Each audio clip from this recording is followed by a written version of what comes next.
Imagine this. You wake up one day and realize every thought you've ever had was a whisper from someone else. A script written by society, fear, or the deepest manipulation techniques of your own mind. The more you try to see yourself, the more you vanish, like a reflection dissolving in water.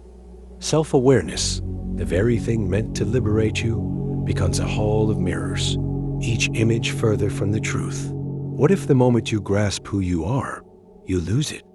What if consciousness is not a light but a labyrinth, one designed to keep you trapped in endless questioning? The paradox is this: to know yourself is to become a stranger.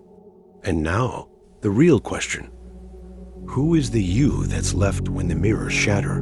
The torment of self-awareness is no accident.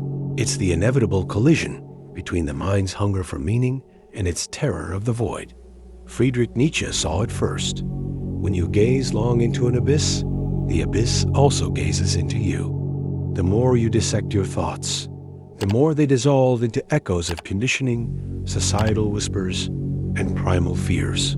Carl Jung warned of the shadow, the parts of ourselves we refuse to acknowledge, yet they puppet us from the dark. Jean-Paul Sartre called it bad faith, the lies we tell ourselves to avoid the unbearable weight of freedom. And beneath it all, a neurological trick. The brain constructs a self to make sense of chaos, but that fiction becomes a cage. You are not just trapped. You are the jailer, the prisoner, and the architect of the cell. This is how the paradox metastasizes. You become a spectator of your own life, analyzing every emotion until it loses its pulse. Love becomes attachment theory. Anger turns into repressed trauma. Even joy is dissected. Why do I feel this? Is it authentic? The curse of self-awareness doesn't just haunt individuals. It sculpts entire cultures. Social media feeds the illusion of identity while eroding it, turning existence into a performance. Cognitive biases like the spotlight effect. Everyone notices my flaws, amplify the torment. Neurologically, the default mode network, responsible for self-referential thought, spins endlessly when unanchored, breeding rumination and existential dread. The more we seek authenticity, the more we conform to its marketed ideal. The terrible truth? You're drowning in a sea of reflections, mistaking each ripple for depth.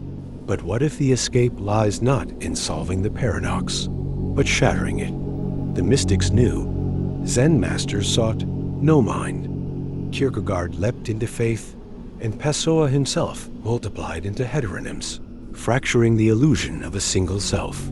The counterintuitive liberation? Stop trying to find yourself. Neurology reveals that flow states, those moments of total absorption, silence the tyrannical inner narrator.